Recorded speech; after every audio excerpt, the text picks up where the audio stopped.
I am an agricultural engineer from Argentina. I'm involved for the last 30 years in farming and in irrigation. And what type of irrigation I like? I have passion in trying to transform unproductive land into high productivity land with center pivot irrigation.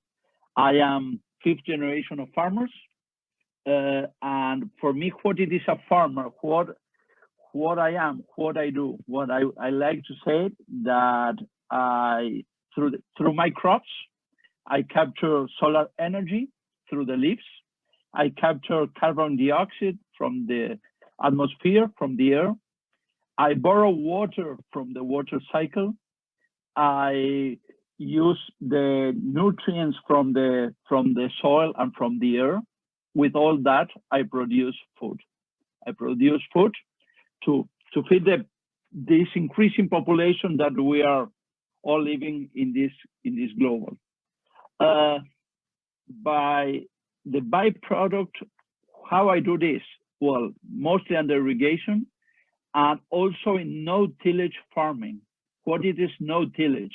No-tillage farming, it is to plant the corn, to sow the wheat, to do all the crops without laboring the soil, without a plow, without a disc. So with this, all the residues of the crop that at the end, it is carbon dioxide that the crop was capturing from the air, I introduce that into the soil, on top of the soil, and that during the time it is transformed in organic matter, in what we know humus. So in this way, I improve the quality of my soils. It's a virtuous cycle where I am doing two things. So at my farm, I am producing food, and at the other side, I am mitigating the problem of carbon dioxide in the world by capturing all that in a no-tillage way. That's why when we think that we have to increase the food productions by 60% from now to 2050, I think that the farmers all around the globe, we can do a lot to this if we can put in practice the techniques that we are having today in some countries and all that. I would say mostly South America today, it is no-tillage farming. Argentina, it is 90% no-tillage farming. Having said that, it is, well, what will happen with water?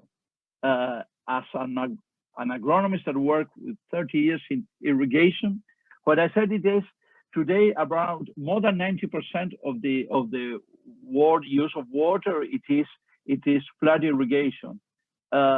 We can say that today 40% of the food it is produced under 18% of the area that it is with that, mostly that flood irrigation. So we have a huge gap to improve efficiency in irrigation. We have a huge gap if we go to a system that have 80%, 90%, 97%, like it may be a drip, or 90% that it is a center pivot. We can have enough water for using in agriculture and to leave water for other industries or for urban places. So this is my introduction, and then I open for the questions.